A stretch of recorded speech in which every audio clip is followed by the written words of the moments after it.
Bonjour, je suis Gaël Châtelain-Berry, bienvenue sur mon podcast Happy Work, le podcast le plus écouté sur le bien-être au travail. Avant de commencer, vous écoutez peut-être ce podcast sur Apple Podcasts, Google, Deezer ou Spotify, ou vous le regardez sur YouTube. N'hésitez surtout pas à vous abonner ou à mettre des pouces levés, des étoiles. C'est extrêmement important pour continuer à faire Happy Work. Merci par avance. Alors, aujourd'hui, j'ai décidé de vous parler de travail hybride. Vous savez, ce truc où on est un peu en télétravail et un petit peu en présentiel, un mélange de l'hybride. Et oui, ça y est, le monde d'après, nous y sommes.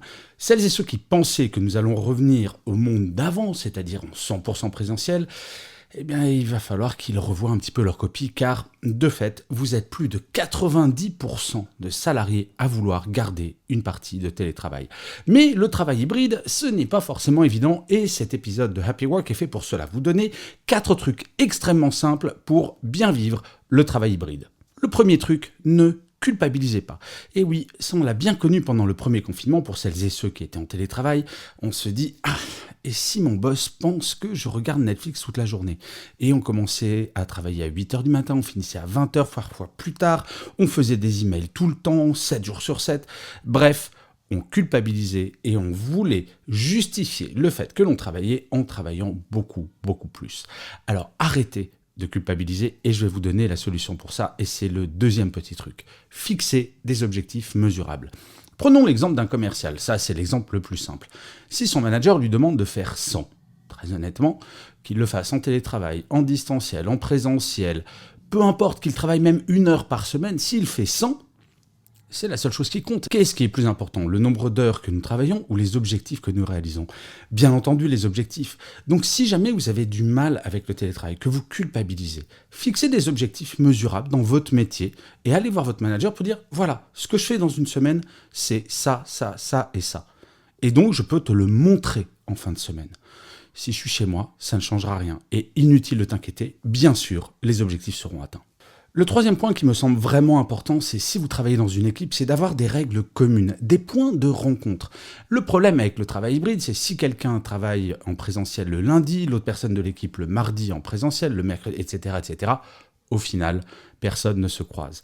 Afin de donner le plus d'autonomie à tout le monde, définissez au sein de chaque équipe le jour durant lequel tout le monde doit être là pour faire par exemple la réunion hebdomadaire.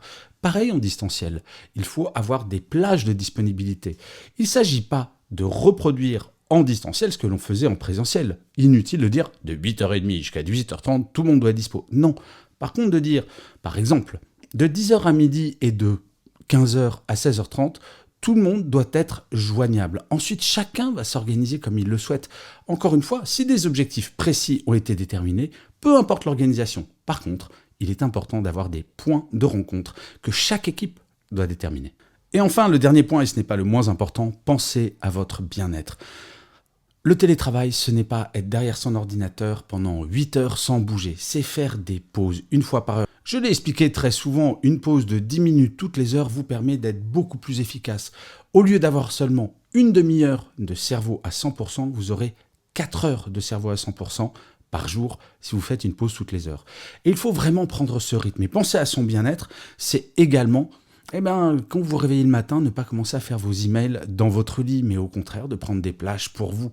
Le temps de transport que vous économisez, utilisez-le à faire quelque chose qui vous fait du bien, que ce soit du sport, que ce soit de la lecture, quelque chose que vous aimez. Le temps gagné grâce au télétravail doit être utilisé pour votre bien-être.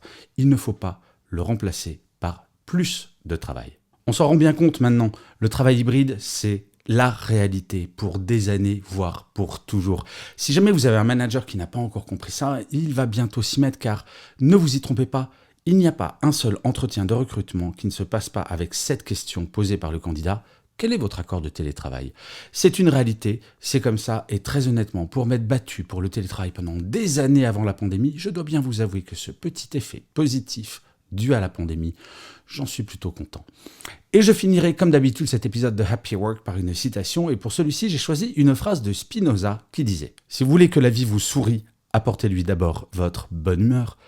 Je vous remercie 1000 fois d'avoir écouté cet épisode de Happy Work ou de l'avoir regardé si vous êtes sur YouTube ou Instagram.